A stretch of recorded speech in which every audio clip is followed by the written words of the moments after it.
श्री परमात्मने नमः। श्री वाल्मीकि रामायण उत्तरकांड 83वां सर्ग। भरत जी के कहने से श्री राम का राजसूय यज्ञ करने के विचार से निवृत्त होना। क्लेश रहित कर्म करने वाले श्री राम का यह कथन सुनकर द्वारपाल ने कुमार भरत और लक्ष्मण को बुलाकर श्री रघुनाथ जी की सेवा में उपस्थित कर दिया। भरत और लक्ष्मण को आया देख रघुकुल तिलक श्री राम ने उन्हें हृदय से लगा लिया और कहा, रघुवंशी राजकुमारों, मैंने ब्राह्मण का वह परम उत्तम कार्य यथावत रूप से सिद्ध कर दिया। अब मैं पुनः राजधर्म की चरम सीमा रूप राजसूय यज्ञ का अनुष्ठान करना चाहता हूँ। मेरी राय में धर्म सेतु अक्षय एवं अविनाशी फल देने वाला है तथा वह धर्म का पोषक एवं समस्त पापों का नाश करने वाला है।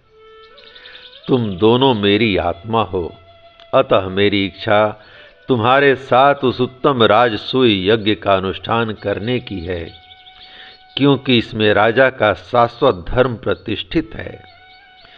शत्रुओं का संहार करने वाले मित्र देवता ने उत्तम आहुति से युक्त राजसूय नामक श्रेष्ठ यज्ञ द्वारा परमात्मा का यजन करके वरुण का पद प्राप्त किया था। धर्मज्ञ सोम देवता ने धर्मपूर्वक राजसूय यज्ञ का अनुष्ठान करके संपूर्ण लोकों में कीर्ति तथा शाश्वत स्थान को प्राप्त कर लिया था।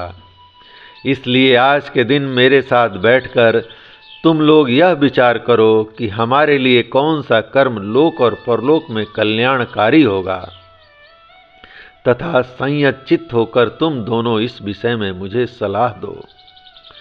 श्री रघुनाथ जी के यह वचन सुनकर वाक्य विशारद भरत जी ने हाथ जोड़कर कहा, साधो, अमित पराक्रमी महाबाहो, आप में उत्तम धर्म प्रतिष्ठित है। यह सारी पृथ्वी भी आप पर ही आधारित है तथा आप में ही यश की प्रतिष्ठा है।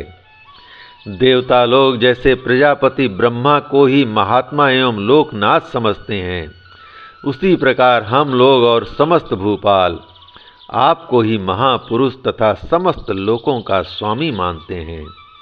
उसी दृष्टि से आपको देखते हैं। राजन, महाबली रघुनंदन पुत्र जैसे पिता को देखते हैं, उसी प्रकार आपके प्रति सब राजाओं का भाव है। आप ही समस्त पृथ्वी और संपूर्ण प्राणियों के आश्रय हैं। नरेश्वर, फिर आप ऐसा यज्ञ कैसे कर सकते हैं जिसमें भूमंडल के समस्त राजवंशों का विनाश दिखाई देता है? राजन, पृथ्वी पर जो पुरुषार्थी पुरुष हैं, उन सबका सभी के कोप से उस यज्ञ में संहार हो जाएगा। पुरुष सिंह, अतुल पराक्रमी वीर, आपके सद्गुणों के कारण सारा जगत आपके बस में है।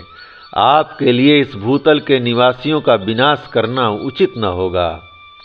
भरत का यह अमृतमय वचन सुनकर सत्य पराक्रमी श्री राम को अनुपम हर्ष प्राप्त हुआ। उन्होंने कैकेयी नंदन भरत से कहा, हे निष्पाप भरत, आज तुम्हारी बात सुनकर मैं बहुत प्रसन्न एवं संतुष्ट हुआ हूँ। पुरुष सिंह, तुम्हारे मुख से निकला हुआ यह उदार एवं धर्म संगत वचन सारी पृथ्वी की रक्षा करने वाला है। धर्मज्ञ, मेरे हृदय में राजसूय यज्ञ का संकल्प उठ रहा था, किंतु आज तुम्हारे इस सुंदर भाषण को सुनकर मैं उस उत्तम यज्ञ की ओर से अपने मन को हटाए लेता हूँ। लक्ष्मण के बड़े भाई, बुद्धिमान पुरुषों को ऐसा कर्म नहीं करना चाहिए जो संपूर्ण जगत को पीड़ा देने वाला हो। बालकों की कही हुई बात भी यदि आपको अच्छी हो तो उसे ग्रहण करना ही उचित है। अतः महाबली वीर, मैंने तुम्हारे उत्तम एवं युक्ति संगत बात को बड़े ध्यान से सुना है। जय राम जी की। इस प्रकार श्री वाल्मीकि निर्मित आर्ष रामायण आदि काव्य के उत्तरकांड का 83वां सर्ग प्रभु श्री राम की कृपा से पूर्ण हुआ। जय राम जी की।